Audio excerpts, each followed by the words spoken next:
Plus 49. Bienvenidos to another edition of Plus 49. I am Siri Arteaga, and we're bringing you today the latest stories, insights, and of course, a little thing called Ask a German. It is elections week in Germany, and by next Monday, we'll know which party will lead the country and what coalition possibilities lie ahead. With that in mind, we'll be diving into the Wahl-O-Mat. This is a digital tool helping voters navigate the political landscape. Also joining me today is Giorgi. He is the co-founder of Loyi. This is a gamified loyalty platform working with major brands such as Deutsche Telekom, BMW, and Volksbank. We'll be exploring how companies are rethinking customer loyalty in a digital world, what it takes to build a business in Germany, and of course, Georgi's own expat journey. But before we jump into that, let's start with Plus 49.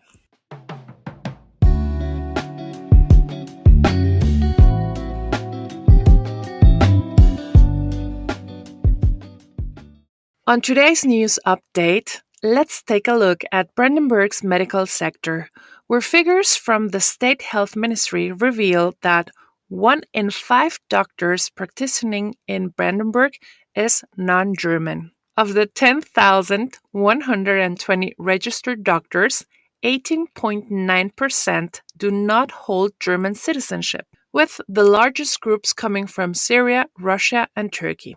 This marks a notable increase over the last decade. Yet, Germany still faces a severe healthcare worker shortage. Nationwide, nearly 47,000 vacancies in the healthcare sector remain unfilled due to a lack of qualified applicants. One major barrier for international medical professionals is the lengthy qualification recognition process.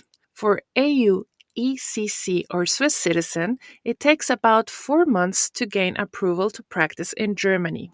However, for non-EU doctors, the process can take up to 2 years due to bureaucratic delays and long waiting times for mandatory medical and language examinations.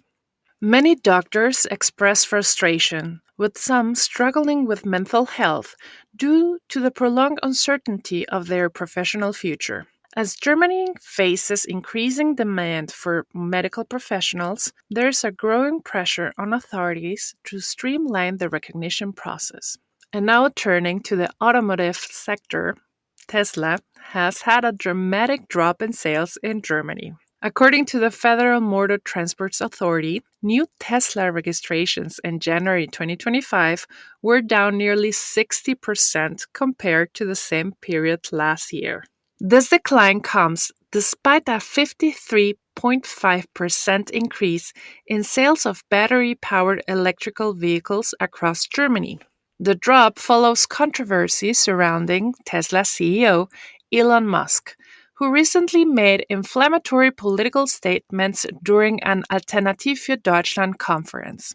Musk's remarks urging Germans to move beyond their guilt for Nazism has been widely condemned. His comments, combined with a video appearance at Trump's inauguration celebration, have led to backlash across Europe, with Tesla sales also plummeting in Sweden, Norway, and the Netherlands. In fact, a Dutch survey found out that a third of Tesla's owners are now considering selling their cars due to what they call Tesla shame.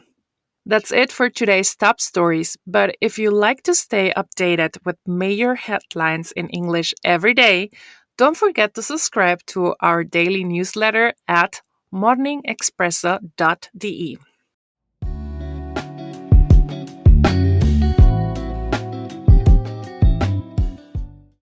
If you're living in Germany, you have probably heard of the Wahl-O-Mat. It is a digital tool that helps voters navigate the political landscape by comparing their views with party platforms. But what exactly is it, and how does voting actually work in Germany? Well, the Wahl-O-Mat is an interactive questionnaire developed by the Federal Agency for Civic Education. It presents voters with more than 30 statements on key political issues.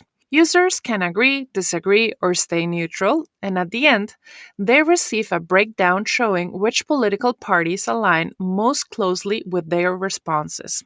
It is important to note that this isn't a voting recommendation. It's simply a guide to encourage informed decision making. Hashtag efficiency. So, what are some of the hot topics in this year's Wahl-O-Mat? While the exact statements vary each election cycle, the 2025 edition is expected to cover major issues such as climate policies, economic challenges, immigration and integration, social welfare, and digitalization. This means voters will be asked about things like renewable energy, inflation, healthcare, pension, and data protection laws. Now, let's talk about how voting actually works in Germany. We already covered this, but considering at the end of this week we will have elections, it's kind of interesting to talk about it again. The system here is called mixed member proportional representation, and each voter has two votes. The first vote, or erste Stimme, is for a local candidate in their district. The candidate with the most votes win a direct seat in the Bundestag. The second vote, or Zweitstimme, is for a political party, and this determines how many seats that the party will get in the parliament. A party needs to at least 5% of the Zweitstimme, or 3 direct seats, to enter the Bundestag. Polling stations will be open on Sunday, February 23rd, and if you prefer, postal voting is also available. A couple of people actually go voting and then they go to a brunch. So that's an idea for what you can do this Sunday.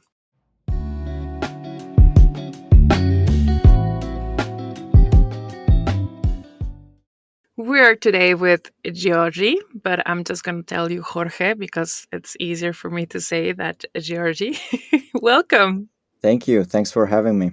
I love how you describe yourself. Giorgi is a co-founder of Loyi, gamified loyalty platform for brands working with Deutsche Telekom, BMW, Volksbanken, and etc. And you have been an expat for over 13 years in Berlin, and you can definitely share a thing or two about living here. For sure. I found that hilarious how you did it because after 13 years, do you feel yourself a Berliner, for instance?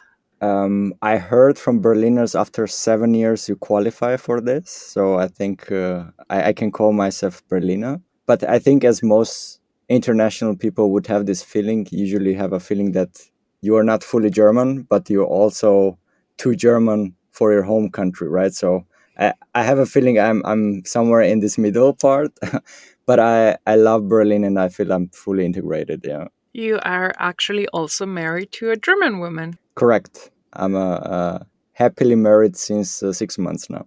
Congratulations on that. So there's still hope out there for those who are dating in the expat community. Yes, Berlin is also, from my experience and from what I hear, it's not the easiest on singles. I hope that changes. We hope that for everybody outside as well. But let's go to the part where you explain to us what gamification is and think me that I have absolutely no idea where it is. So maybe you can share your insights there. Yeah, definitely. So in a nutshell, what we are doing, we are using gaming elements in non-gaming environment, like in loyalty programs. So the way you can imagine this, we implement different tactics like engaging people with small games or quizzes and streaks and quests and challenges. So they make progress and achieve certain things, and for that they get rewards. And we've been quite efficient doing that. So we can see that people, when they do this, they get much, much more engaged. So we see on average 40% more engagement with people compared to non-gamified loyalty programs. So, and looking at also younger audiences, I think it's quite typical that people love gaming. So we're trying to implement these latest trends and models into traditional programs. So tell me a little bit about Loyi. How did it start? When you started it, and how did you come up with this idea? We started I founded Loyi together with my co-founder 3 years ago.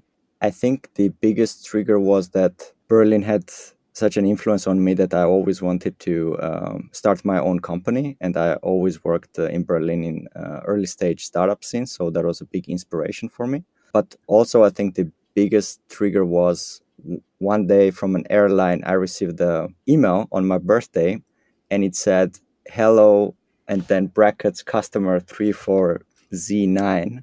Obviously, there was a mistake in the program. And I thought, okay, there could be a better way for brands to really, and this was a big brand, I'm not going to name it. There should be really a better way to engage your customers, and it should go beyond this transactional buy this and we give you something, right? Nobody wants another punch card. People want experiences. And I think that was the really kick. And looking back, that was the right decision because our experiences were perfect for that. But that was the tipping point, I think, where we said, that's it. We are doing now our own thing. We can do better than this. Let's go real quick to a music break. And when we come back, let's hear about your thoughts on life in Germany.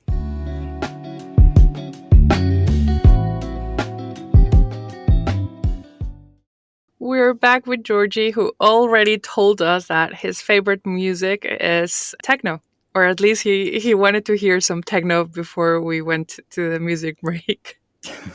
I think in Berlin it's impossible not to be exposed to techno. I'm more on the house music, but definitely electronic music side. But yes, techno in Berlin is everywhere. Regarding life in Berlin, I think for newcomers, it's extremely welcoming city because if I'm not mistaken, it's one of the very few big European cities where you don't need the local language to get started, right? And that was case for me. So when I came here, I didn't even know how to say beer in German, which is almost the same, but still, I had no clue. So I think German or Berlin in this case gives a lot of opportunities for the newcomers besides the music and culture, etc. So that's something I really, really appreciate in Berlin. I do, however, recommend everybody that if you are staying in Berlin, please do yourself a favor and learn German. Even though we know life is too short to learn German, but please give it a try. And if you want, I can share example how I failed. Please. Yeah, for me, basically maybe one step back. I'm from Georgia, and there we speak Georgian language, and in our language we don't have article and we don't have genders.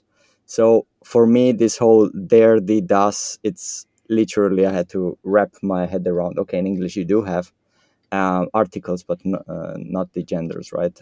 For each word. So I was so frustrated at some point that I was really looking for shortcuts to really master all the articles. And then I found out something fascinating. So every word that ends with chen in German, it's das. And you can use this to every word just to make it sound cuter. So I was so dedicated to speak German. I went out there and I was talking to people like, when is the Buschen coming and so on. And my friends were annoyed in 2 days. They said, Giorgi, you really have to stop this. But grammatically, it was correct, you know. So yeah, I think my biggest learning with this was you just have to get out there and start talking, you know. So don't let yourself get paralyzed by thinking, oh, what do I need to say? As long as you communicate your message and other people understand, I think that's the clue. And I really wish I applied this earlier because I would just freeze and think, okay, how do I structure German sentence, and then you're lost. I love this. I definitely love this.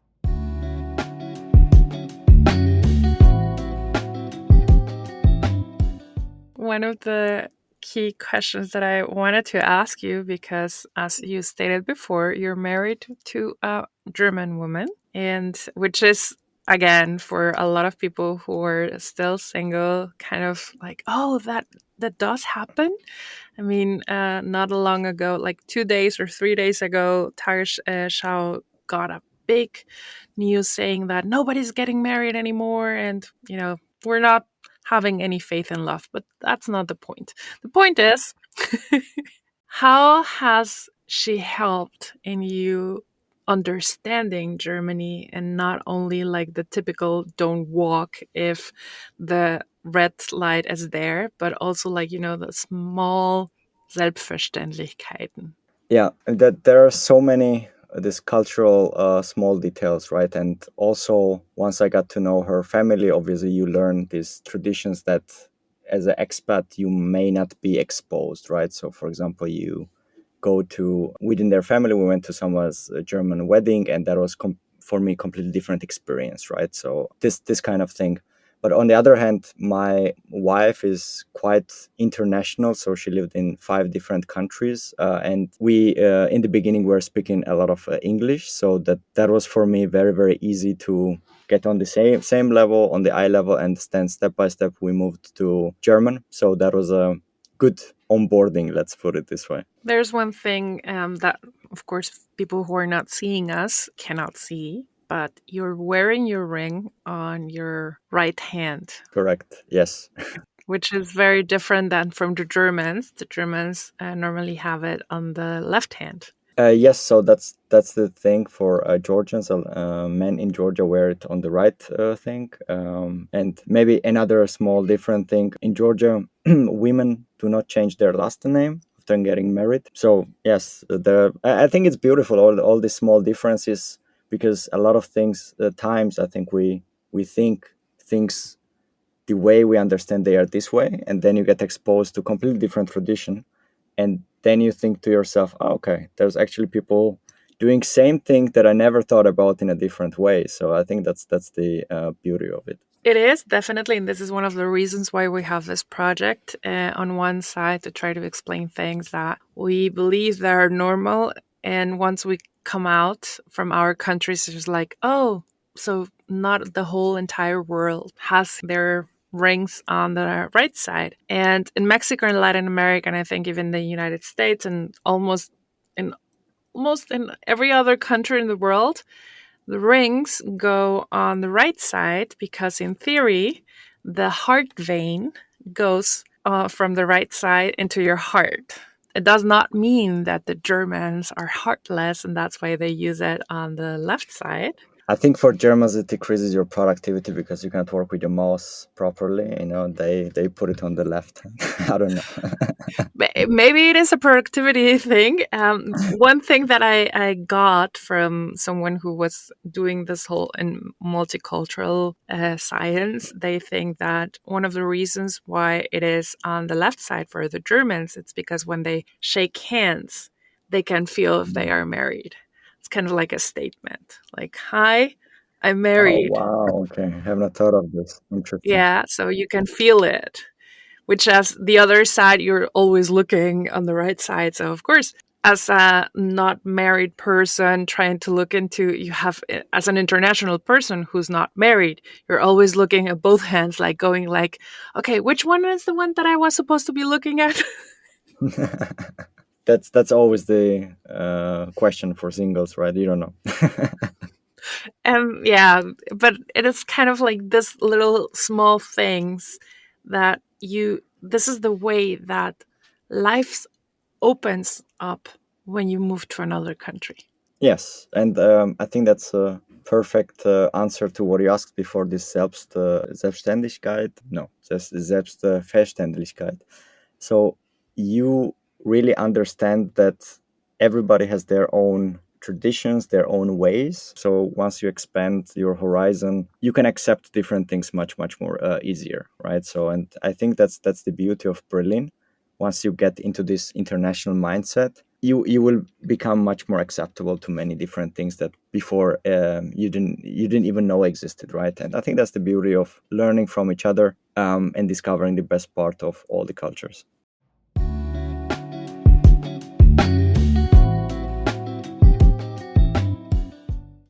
So we're back to our last segment with Giorgi. How did you got to the idea of coming to Germany?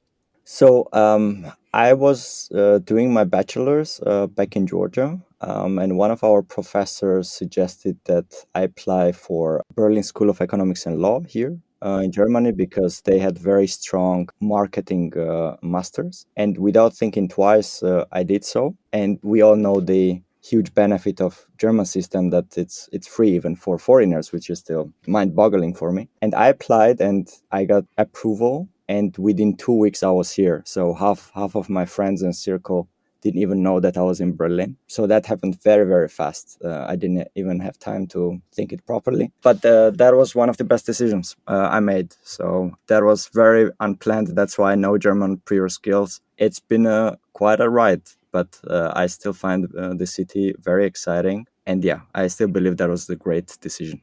It's so refreshing to hear this other part of how welcoming Berlin can be, or how welcoming Germany can be, especially in a moment where we feel exactly the other way. But at the end of the, I think we all feel somehow welcome. And I love that.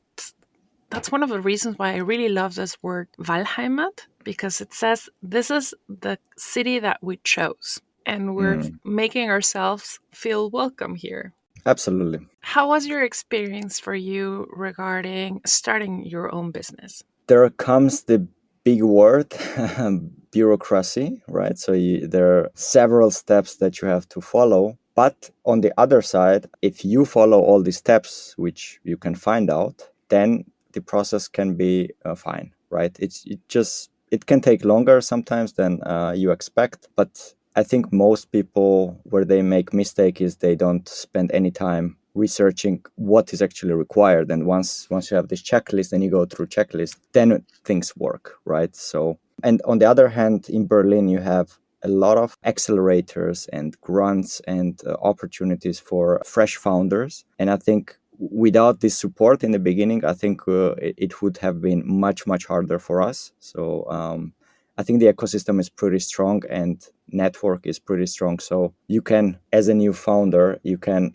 learn a lot very fast from others instead of just all the time doing by yourself and learning by doing, which you can do, but it will cost you more time. At the end of the day, it's basically here very straightforward. If you do this, you will at some point get here. So just follow the steps. Yeah, correct. And I think also as a someone who moved to Germany, I really appreciate, or let's put it this way, you have us the safety net, right? So if you go as a full-time founder and for whatever reason that doesn't work out, there's the safety net. So you make sure you don't end up on the streets like in other countries. This could be the case. So I think that's a pretty good opportunity to at least give it a try, give it a go. And if that doesn't work out, you can always go back to your regular job or other career step, right? So I think that's quite motivating and big opportunity that I believe a lot of people do not still appreciate because they still have not thought about it because it's given.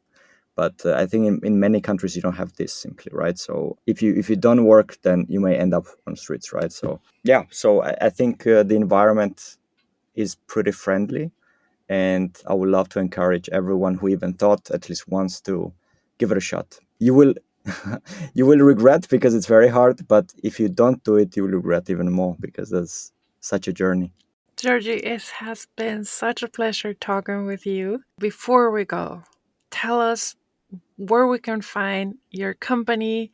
If at some point you're looking for people, who are you looking for? So maybe someone who's hearing us would like to apply. Sure. The easiest would be our website. It's loyi.io,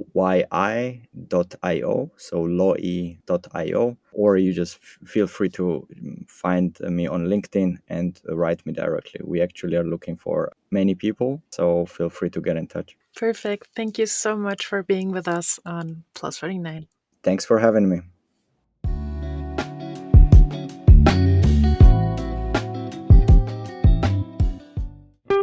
Plus 49. Ask German.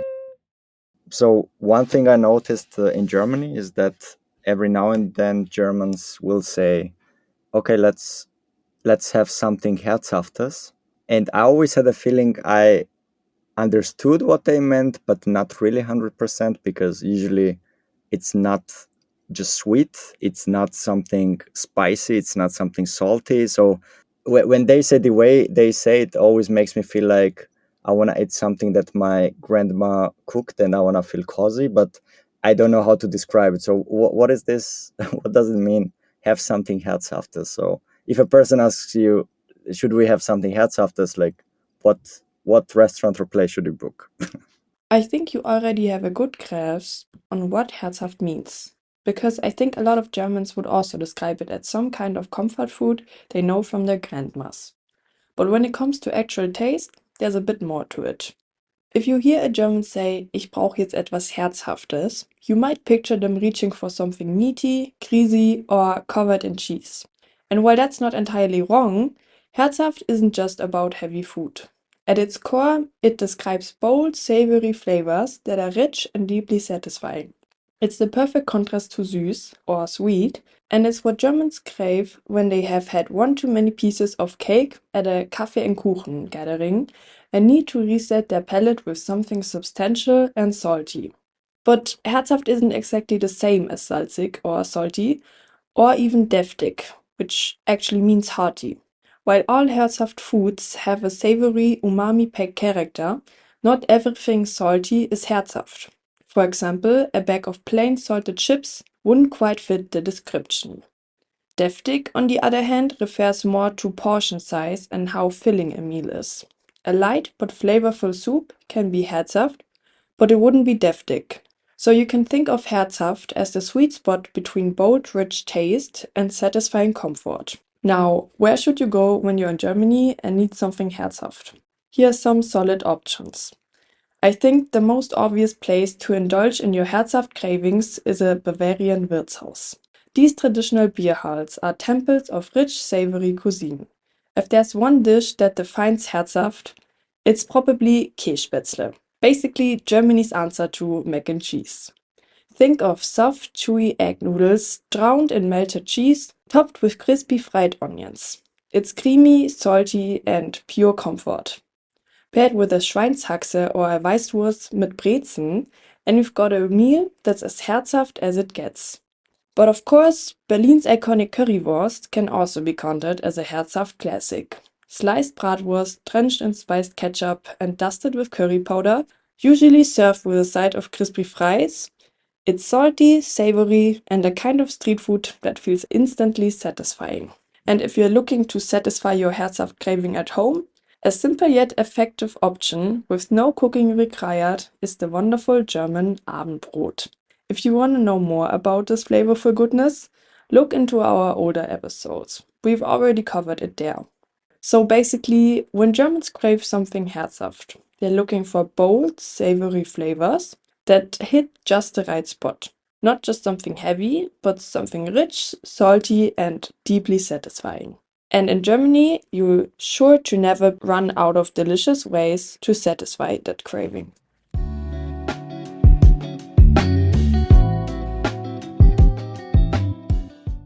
And that wraps up today's edition of Plus 49.